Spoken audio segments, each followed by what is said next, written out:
Coming up, in Brexit Britain, it turns out we're not holding all the cards after all. Far from it. For economic and trade reasons, the EU Retain Law Bill is quietly being kicked into the long grass. The reason for this is that, in the main, the UK will have to continue to follow European Union laws in order to avoid exporters having to deal with two different sets of standards.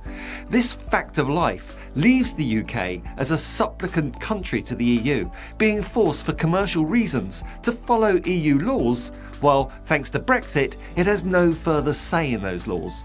And remember, the UK either proposed or actively supported 97% of all EU laws passed during its membership. We've gone from rule maker to rule taker, and it's all thanks to Brexit. It's the opposite of what the Brexitists promised. We will be out of the EU, free to chart our own course as a sovereign nation, taking back control of our money, our laws, our borders and our trade. And with that certainty, we will restore confidence for people and businesses and help unleash a pent-up tidal wave of investment. That said, since the United Kingdom's departure from the European Union, it's true that there have been many benefits to Brexit.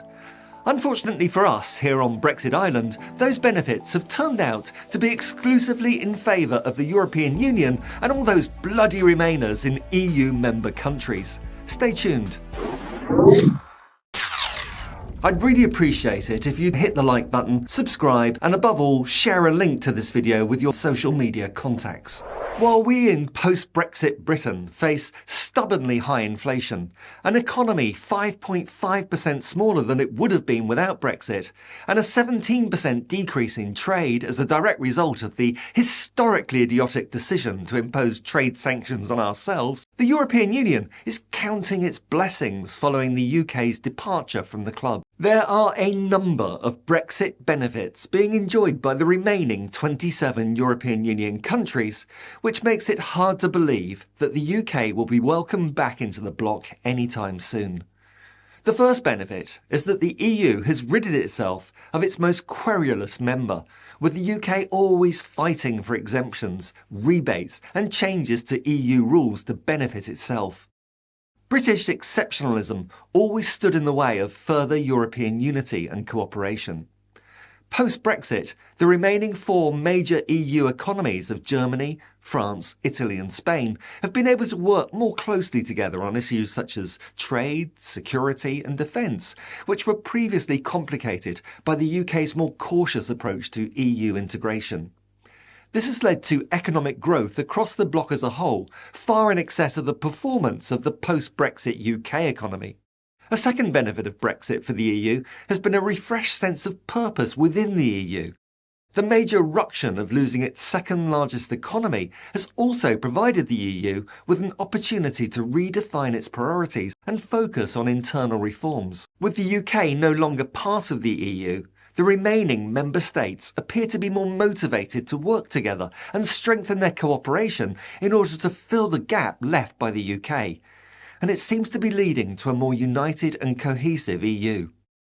The reason for this could well be that although the UK was one of the most powerful and influential member states in the EU, it was never a part of the Eurozone and at times actively opposed the Eurozone project. So its departure now allows the remaining member states to focus more on integrating the Eurozone in line with the founding principles of the EU and its predecessor, the European Economic Community.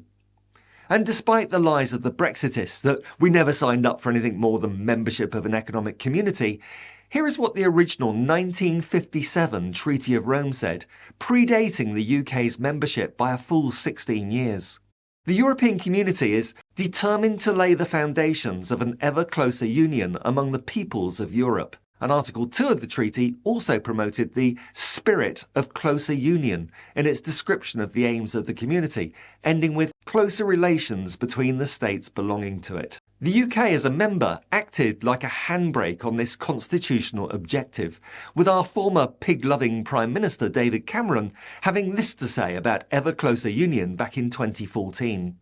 It may appeal to some countries, but it is not right for Britain, and we must ensure we are no longer subject to it. In 2015, he added that the UK would get off the treadmill to ever closer union, address the issue of migration to Britain from the rest of the EU, and protect Britain's place in the single market for the long term. Well, we all know how that worked out.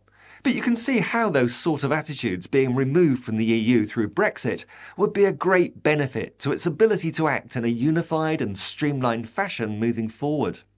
Another Brexit benefit for the EU. With the UK rowing in a very different direction to the other major EU economies, with the UK no longer part of a decision-making process, they have become more streamlined and efficient. Yet another benefit of Brexit for the EU wasn't obvious at first, but has become increasingly obvious since 2016. Up until that time, the European Union was a one-way club. No member state had ever left, and so the Brexit referendum came as a real shock for the EU. There were concerns in Brussels that this would be a catalyst, encouraging other member countries to follow the lead of sovereignty in it, Britain. Could there be a Grexit, or a Portugal, a Quitaly, or a checkout, a Madridance, or a Sweeparcher, an Estonia, or a Belgium? But that's quite enough of that. These possibilities never came about. In fact, the disastrous Brexit that Europeans have watched unfold over the last 7 years have shifted the dial considerably towards favourable attitudes towards the EU within the EU. Support for leaving the EU in a Brexit-style referendum has dropped in every member state since the Brexit vote. What does that tell you about how the world outside of Brexit Britain sees the stupidity of what this nation has done to itself? Whilst the Brexitists were never entirely sure exactly what they wanted from the Brexit, the EU had a very clear goal. To make it clear that sure, you can leave, but that you can't cherry-pick the best bits of EU membership and retain them as part of an attractive leaving agreement. And in this, the EU has succeeded. Brexit is now functioning as a cautionary tale for the EU, an extremely discouraging example to deter even the populist parties in France and Italy, whose opposition to EU membership has miraculously melted away. Support for the EU within the EU has reached its highest level for decades, and this is mirrored in Brexit Britain, where for 2 years now there has been a growing majority who think Brexit was a mistake, with 56% regretting Brexit and only 32%, fewer than 1 in 3 people, still thinking it was the right decision. Take out the don't knows, and that's an approximate split of 2 to 1 thinking Brexit was a mistake. Will of the people my arse. Those Vote Leave campaigners with their promises on their buses, their wild assertions that the UK would hold all the cards, and that a trade deal would be the easiest in history, all this proved to be a bunch of big fat lies. The EU stood firm in not offering any special dispensations to the UK that went against its principles on the freedoms relating to goods, services, capital and people. Of course, it's true that Brexit has incurred an economic cost on the European Union. It's harder, for example, for Europeans to import small items from the UK because of non-tariff barriers, delays and admin costs. And there's no doubt that the big German and French car export industries have been damaged by Brexit.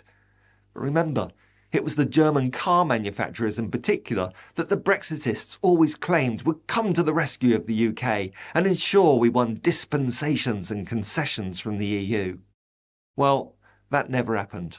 Mainly because in every nation within the EU, their car industries have said that the single market matters more to them than losing trade with the UK.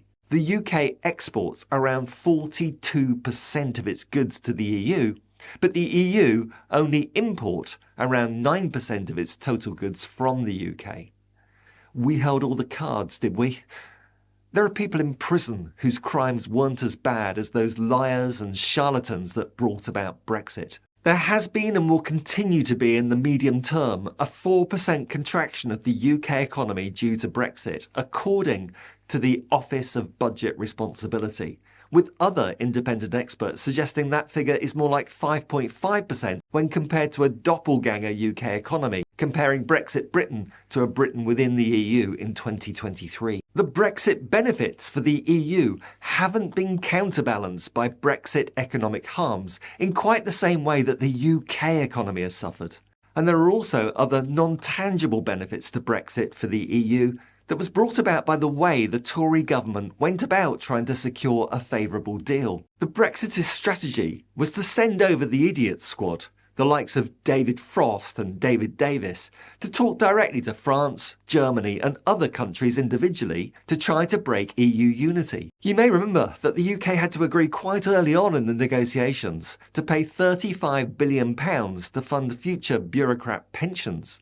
It tried to quibble, but only succeeded in uniting EU members in their demands.